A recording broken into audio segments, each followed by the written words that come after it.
എന്നുള്ള രീതിയിലാണ് പോകുന്നത്. ഒന്ന്. രണ്ടാമത്തെ കാര്യം നിങ്ങൾ ഈ സ്വർണ്ണമാല ഈ പത്രാത്തിന് വെക്കുകയാണോ മറ്റേ നിങ്ങളുടെ പത്രാത്തിനൊക്കെ വലിയ ബുദ്ധിമുട്ടാണ്. തലശ്ശേരിയിൽ നിന്ന് ഇതേ വണ്ടിക്ക് ഇതിന് മുന്നിട്ട് പോയ വണ്ടിക്ക് തലശ്ശേരി ഇന്നലെ കയറിയ വണ്ടി കോപ്പറേറ്റീവ് ഹോസ്പിറ്റൽ നേഴ്സിന്റെ അമ്മയാണ്. അവരുടെ കഴുത്തിലെ മാല പിടിച്ച് കഴുത്ത് മുറിഞ്ഞു. ബാക്കി 8 പവന്റെ മാലയാണ്. 3 പവനെ കിട്ടിയിട്ടും ബാക്കി കള്ളനെടുത്തുകൊണ്ട്. അതുകൊണ്ട് നിങ്ങൾ പത്രാത്തിനും കാര്യങ്ങളൊക്കെ ഇട്ടോ, പക്ഷേ മൊബൈൽ പോയാലും കൂടെ നിങ്ങൾക്ക് കിട്ടും.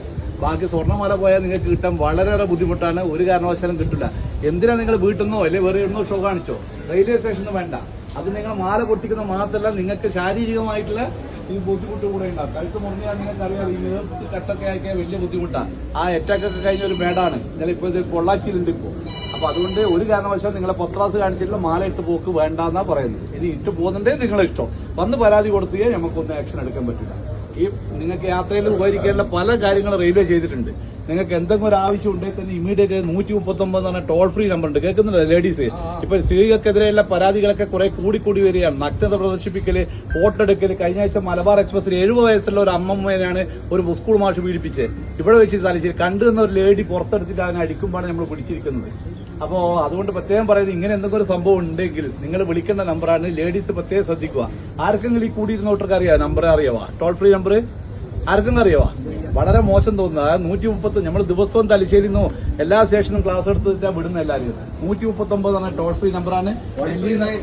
ഡൽഹി 139. ഡൽഹിയിലായാലും രാജസ്ഥാനിലും UP-യിലായാലും ചെന്നൈയിലായാലും തലശ്ശേരിയായാലും മംഗലാപുരത്തായാലും ബാംഗ്ലൂരായാലും എവിടുന്നും ഫ്രീ നമ്പറാണ്. നിങ്ങൾക്ക് ഫ്രീ ആയിട്ട് വിളിക്കുക. എമർജൻസി ആയിട്ട് നമ്മൾ അടുത്ത സ്റ്റേഷനിലേക്ക് എത്തും. പക്ഷേ എങ്കിൽ അനാവശ്യമായിട്ട് എന്റെ ഷൂ പോയി, എന്റെ പഴയ ഡ്രസ്സ് പോയി എന്നിട്ട് ഒരു കാരണവശാലും വിളിക്കാൻ പാടില്ല. പല കുടുംബരും ഇപ്പൊ അങ്ങനെയാണ് പ്രവണതയുള്ളത്. അങ്ങനെ വിളിക്കുന്നുണ്ട്.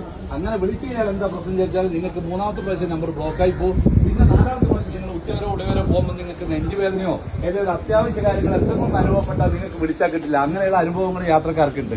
അതുകൊണ്ട് റെയിൽവേ ചെയ്യുന്ന നല്ല നല്ല കാര്യങ്ങളൊക്കെ വളരെ നല്ല രീതിയിൽ ഉപയോഗിക്കുക. ഇപ്പം തന്നെ ഇത്രയും കൂടിയിരുന്ന ആളുടെ വണ്ടി വരുന്ന വണ്ടിയുടെ തല കാണുമ്പോൾ തന്നെ നേരെ അങ്ങേ ഭാഗത്ത് പോകും.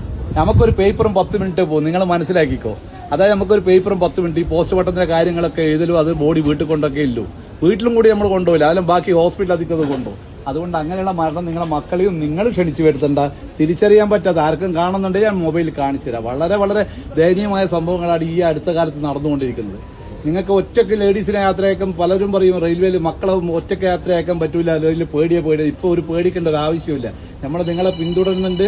പിന്നെ നമ്മുടെ ഉദാഹരണത്തിൽ ഇപ്പൊ മംഗലാപുരം എന്ന് പറഞ്ഞാൽ തിരുവനന്തപുരം വരെ വരുന്ന ഒരു യാത്രക്കാരി ഒരാളാണെങ്കിൽ, സിംഗിൾ ലേഡി ആണെങ്കിൽ RPF-ന്റെ വനിതാ കോൺസ്റ്റബിൾ എല്ലാ സ്റ്റേഷനിലും പോയിട്ട് മേരി സഹേലി എന്ന് പറഞ്ഞ ഒരു പരിപാടിയുണ്ട്.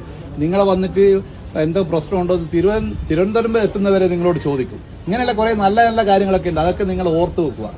ഒരു ഡോക്ടർ ചെയ്തതാണ് 139ന്റെ അജ്ഞത കൊണ്ട് ചെയ്തു വെച്ചതാണ്. കണ്ണൂരിൽ നിന്ന് കോഴിക്കോട് വരെ പോകേണ്ട ഡോക്ടറാണ്.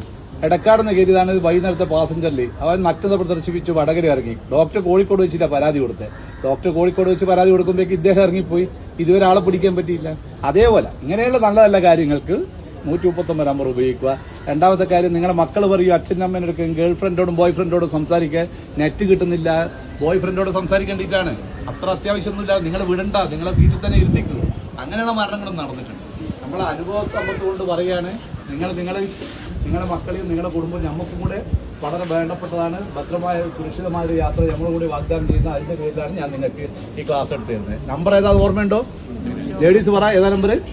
അത് നിങ്ങൾ മാത്രമല്ല, നിങ്ങളെ പരിചയക്കാരോടൊക്കെ പറയണം. ഇപ്പൊ ട്രെയിൻ യാത്ര ഏറ്റവും സുഖമാണ്. കോഴിക്കോട് നിന്ന് വണ്ടി കണ്ണൂരൊക്കെ എത്താൻ വെറും 50 മിനിറ്റ് വേണ്ടു. കഴിഞ്ഞ ആഴ്ച കണ്ടില്ല നിങ്ങൾ ഫേസ്ബുക്കിലൊക്കെ കാണുന്നില്ല, 50 മിനിറ്റ് വേണ്ടു. നിങ്ങൾ ബസ്സിലാണെങ്കിൽ 5 മണിക്കൂർ യാത്രയാണ്. അതുകൊണ്ട് തന്നെ യാത്രക്കാർ കൂടി വരികയാണ്. നിങ്ങൾ ഇത് വേണ്ട രീതിയിൽ ഉപയോഗിക്കുക. നമ്മളും നിങ്ങളെ കൂടെ ഉണ്ടാവും. ഓക്കെ.